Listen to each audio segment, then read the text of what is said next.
بابا اشفاق مرحوم اس نے ایک واقعہ لکھا۔ وہ کہتا ہے کہ ایک شہزادی تھی، بادشاہ کے گھر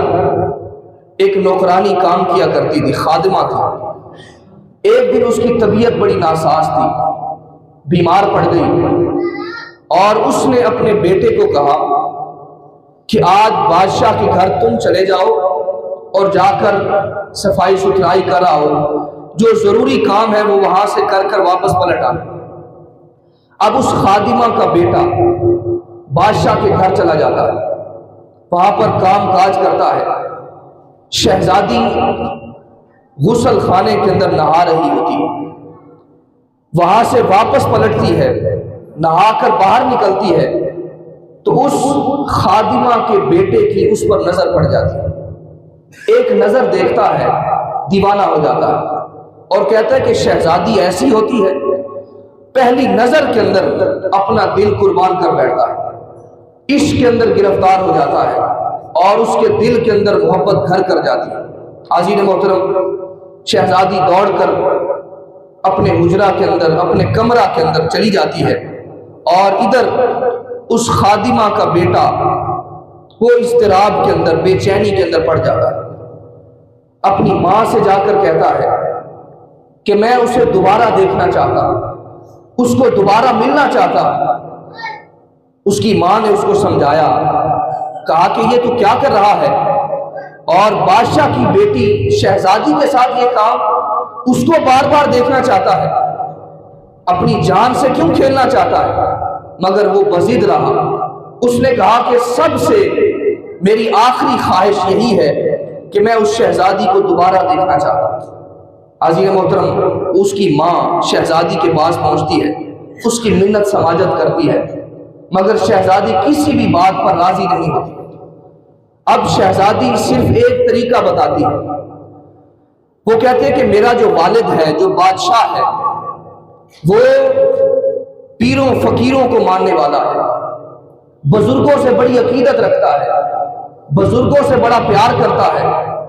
لہٰذا اگر آپ کا بیٹا مجھے دوبارہ دیکھنا چاہتا ہے تو ایک شرط ہے کہ فلاں علاقے کے اندر چلا جائے اور وہاں پر جا کر ایک لباس پہن لے اور ایک بابا بن کر بیٹھ جائے، اور آہستہ آہستہ اس کی شہرت بن جائے گی اور وہ بابا مشہور ہو جائے گا، اور ایک دن ایسا آئے گا کہ بادشاہ اس کو ملنے کے لیے ضرور جائے گا، اور جب بادشاہ ملنے کے لیے جائے گا تو مجھے یقین ہے کہ وہ مجھے بھی ملنے کے لیے ضرور کہے گا، مجھے کہے گا کہ جاؤ دعا کروا کے آؤ، کیونکہ میرا والد بڑی عقیدت رکھتا ہے، بزرگوں سے بڑا پیار کرتا ہے، بڑا ادب کرتا ہے۔ عزیز محترم، اب وہ شخص خادمہ کا بیٹا ایک لباس پہنتا ہے، جبہ پہن کر، سر پہ بہت بڑی دستار پہن کر، بڑے بڑے بال، ایک بابا کی کیفیت کے اندر، ایک مجنوں کی کیفیت کے اندر ایک جنگل کے اندر بیٹھ جاتا ہے۔ وہاں پر بیٹھ کر اللہ اللہ کی صدائیں بلند کرتا ہے، اگرچہ فرضی صحیح، نقلی صحیح، مگر اللہ اللہ کی صدائیں بلند کرنے لگ جاتا ہے اور اللہ کو یاد کرنے لگ جاتا ہے۔ مقصد اس کا صرف ایک تھا کہ اس شہزادی کو ایک مرتبہ پھر دے۔ اس مقصد کے اندر وہ وہاں پر بیٹھ کر اللہ اللہ کی صدائیں کر رہا ہے، اللہ کو پکار رہا ہے۔ حاضرین محترم، آہستہ آہستہ لوگ جوق در جوق اس کے پاس آتے اور اس سے فیض لیتے، برکت لیتے اور وہاں سے چلے جاتے۔ ایک وقت آیا کہ بادشاہ بھی اس راستے سے گزرا اور اس بابا کے پاس پہنچا، اس شخص کے پاس پہنچا جس نے بابا بننے کا لبادہ اڑا ہوا تھا، اور اس کے پاس پہنچا، دعا کروائی، اور گھر جا کر اپنی بیٹی سے کہنے لگا کہ ہمارے علاقہ کے اندر ایک بہت بڑا اللہ والا آیا ہے، بہت بڑا بزرگ آیا ہے، لہذا ایسا کرو کہ تم بھی جاؤ اپنی سہیلیوں کو لے کر وہاں پر جا کر اس سے دعا کروا کے آؤ۔ حاضرین محترم، اب شہزادی اپنی سہیلیوں کو لیتی ہے اور ناز و انداز کے ساتھ اس کے پاس پہنچتی ہے۔ اب وہ شخص،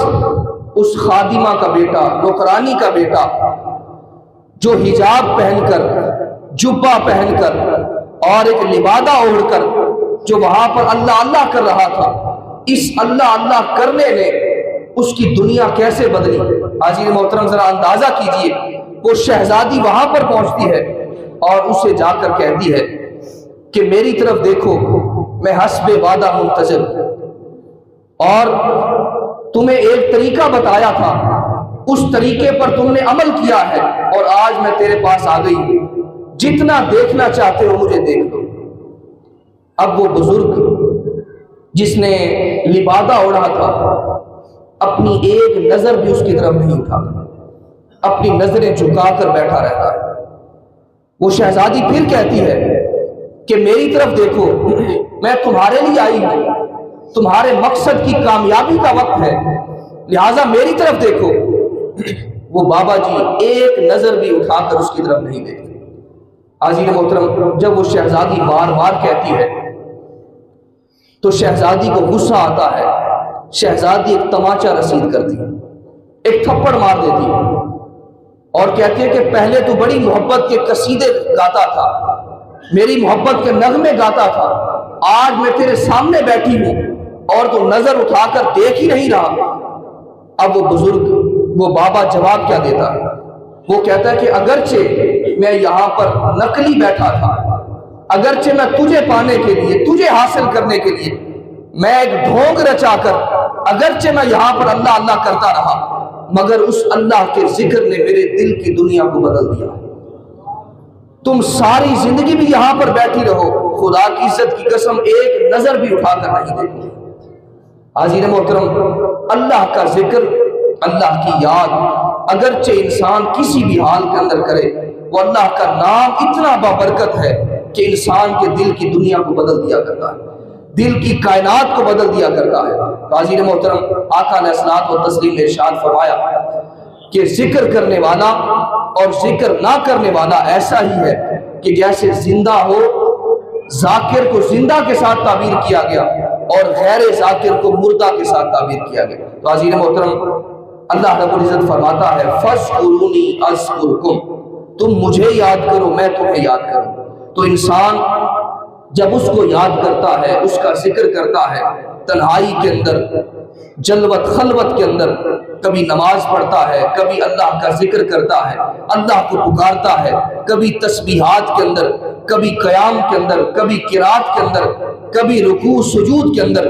کبھی راتوں کی تنہائیوں کے اندر اٹھ کر جب اللہ کو پکارتا ہے، اللہ رب العزت اپنے اس بندے کو مقام ولایت عطا فرما دیا کرتا ہے اور اپنے بندے کو مقام محبوبیت عطا فرما دیا کرتا ہے اور اپنے بندے کو اپنا محبوب بنا لیا کرتا ہے۔ اللہ رب العزت ہمیں یہ مقام، یہ مرتبہ عطا فرمائے اور ہم سب کا خاتمہ ایمان پر فرمائے۔ وآخر دعوانا الحمدللہ رب العالمین۔ جنہوں نے سنتے ادا کرنی ہے اس